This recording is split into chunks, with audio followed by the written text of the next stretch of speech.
आज का हमारा जो टॉपिक है वो है integrated rate expression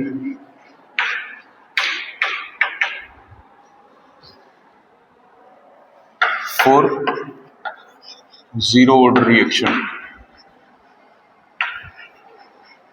zero order reaction कौन सी होती है? जीरो ऑर्डर रिएक्शन कौन सी होती हैं? जिनमें रेट ऑफ रिएक्शन जो है वो रिएक्टेंट की कंसंट्रेशन पे डिपेंड नहीं करती। जिनमें रेट ऑफ रिएक्शन रिएक्टेंट की कंसंट्रेशन पे डिपेंड नहीं करती। तो हमने फॉर एग्जांपल कोई रिएक्शन ले ली, ए रिएक्टेंट से प्रोडक्ट बनने लग रहा है, तो रेट ऑफ रिएक्शन क्या होगी? रेट ऑफ रिएक्शन क्या होगी?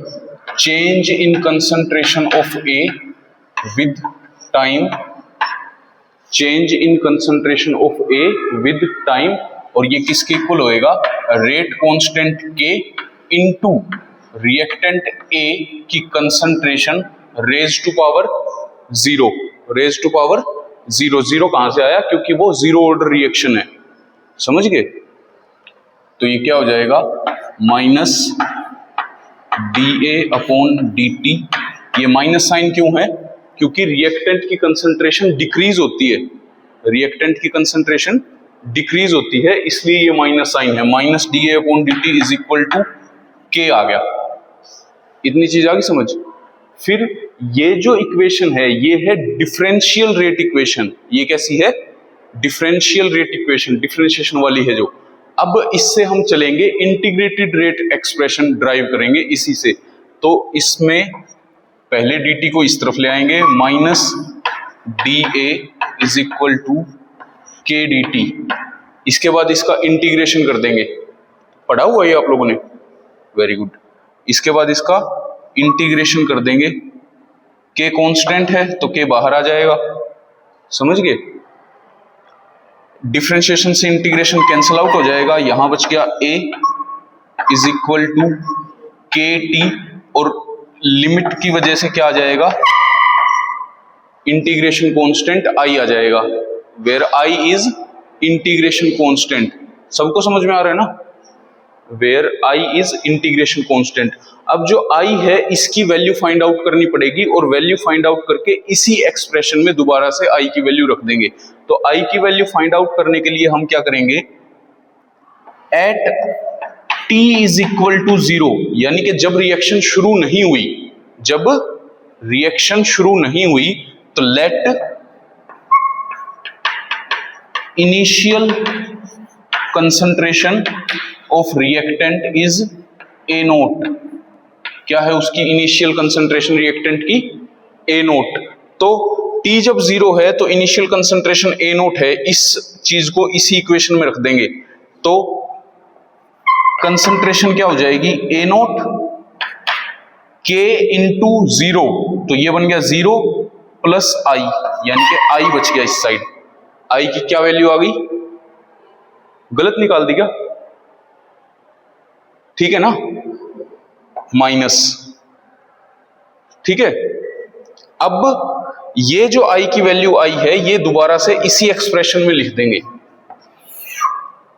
ये जो i की वैल्यू आई है ये दोबारा से इसी एक्सप्रेशन में लिख देंगे। तो minus a is equal to K T minus A note.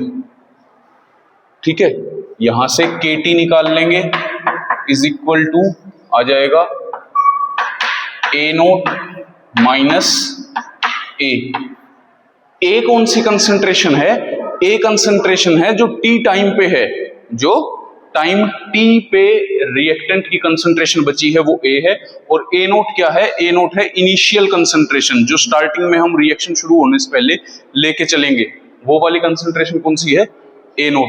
ये हमारे पास आ गया इंटीग्रेटेड रेट एक्सप्रेशन। ये क्या आ गया? Integrated rate expression. अब इस एक्सप्रेशन से आगे हम क्या चीज इंटरप्रेट कर सकते हैं वो देखते हैं। यहां से a की वैल्यू निकाल लेते हैं। a इज इक्वल टू हो जाएगा a naught minus k t, a naught minus k t. तो इसको अगर हम स्ट्रेट लाइन इक्वेशन से कंपेयर करें, किससे? स्ट्रेट लाइन इक्वेशन से कंपेयर करें, तो स्ट्रेट लाइन इक्वेशन क्या है हमारी? y is equal to m x plus c, यही है ना? स्ट्रेट लाइन इक्वेशन क्या है? y is equal to m x plus c. तो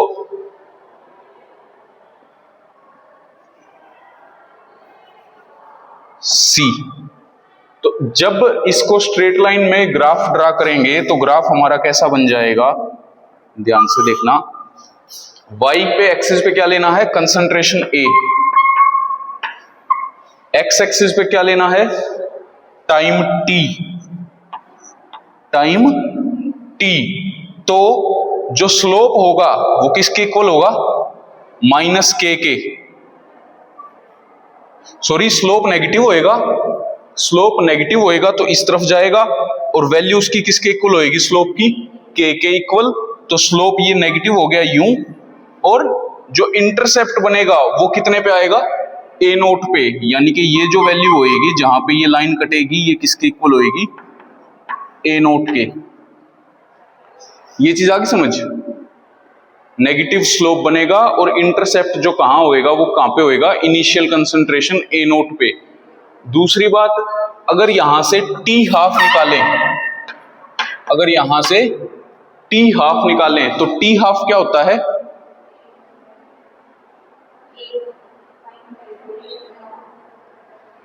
इनिशियल का टी हाफ क्या होता है? वो समय, जितने समय में जो रिएक्टेंट है वो अपनी इनिशियल कंसंट्रेशन से आधे हो जाएं। मतलब जब रिएक्शन होएगी तो ए जो है रिएक्टेंट की कंसंट्रेशन वो घटती जाएगी और प्रोडक्ट बनते जाएंगे, घटती जाएगी, प्रोडक्ट बनते जाएंगे। टी हाफ कौन सा टाइम है? टी हाफ वो टाइम है जिसमें जो ए है ये अपनी इनिशियल कंसंट्रेशन से हाफ रह जाए, जो ए है वो इनिशियल कंसंट्रेशन से हाफ रह जाए। तो यहां पे देखो, at T is equal to T half क्या होएगा? ए कंसंट्रेशन जो है, जो टी टाइम पे होनी चाहिए वो कितनी हो जाएगी? इनिशियल कंसंट्रेशन की हाफ हो जाएगी, वो इनिशियल कंसंट्रेशन की हाफ हो जाएगी। तो ये चीज उठा के इसमें रख देंगे, तो यहां से टी हाफ आ जाएगा हमारे पास, टी हाफ आ जाएगा 1/k इंटू ए नोट, तो as it is initial concentration, और माइनस ए किसके इक्वल हो गया? ए नोट बाई 2 के, इनिशियल कंसंट्रेशन के हाफ, ए नोट बाई 2। इसको जब सोल्व करेंगे तो टी हाफ क्या आ जाएगा? 1/k, ए नोट में से ए नोट का हाफ जाएगा तो ए नोट का हाफ बच जाएगा, ए नोट बाई 2। समझ गए? टी हाफ कितना आ गया? A nought by 2। तो के जो है ये भी कांस्टेंट है, 2 जो है ये भी कांस्टेंट है, तो टी हाफ जो है वो क्या हो गया? Directly proportional to A nought हो गया। टी हाफ जो है वो क्या हो गया? Directly proportional to A nought हो गया। इसका मतलब अगर हम इनिशियल कंसंट्रेशन को बढ़ा देते हैं या डबल कर देते हैं तो टी हाफ जो है वो भी डबल हो जाएगा, वो भी डबल हो जाएगा। समझ गए ये बात? क्योंकि के भी कांस्टेंट है, 2 भी कांस्टेंट है, तो T half directly proportional to initial concentration के आ गया। तो इनिशियल कंसंट्रेशन को डबल करेंगे तो टी हाफ भी डबल हो जाएगा। ये चीज आगे समझ? अब जैसे हमने स्टार्टिंग में बताया, रेट ऑफ रिएक्शन जो है वो ए की पावर 0 पे डिपेंड कर रही है। रेट ऑफ रिएक्शन जो है वो ए की पावर 0 पे डिपेंड कर रही है। तो इसका मतलब अगर हम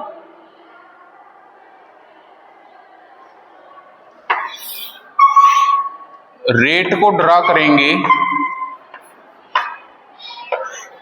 कंसंट्रेशन के साथ, कंसंट्रेशन ऑफ रिएक्टेंट ए, क्या कर रहे हैं?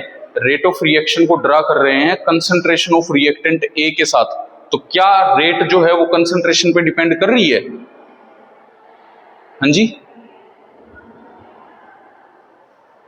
रेट ऑफ रिएक्शन कंसंट्रेशन की 0 पावर पे है, मतलब कोई डिपेंड नहीं कर रही। तभी तो वो जीरो ऑर्डर रिएक्शन है।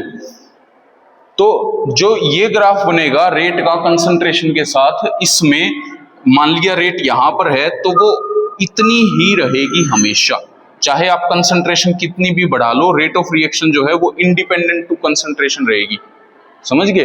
पैरेलल लाइन आएगी कंसंट्रेशन के पैरेलल, क्योंकि वो कंसंट्रेशन पे डिपेंड कर ही नहीं रही रेट। ये चीज आगे समझ। ये था हमारा integrated rate expression zero order reaction के बारे में, और इसमें हमने टी हाफ भी बीच में ले लिया। समझ गए? एक बार इसको बुक में पढ़ के देखो, कोई चीज ना समझ में आए तो पूछना।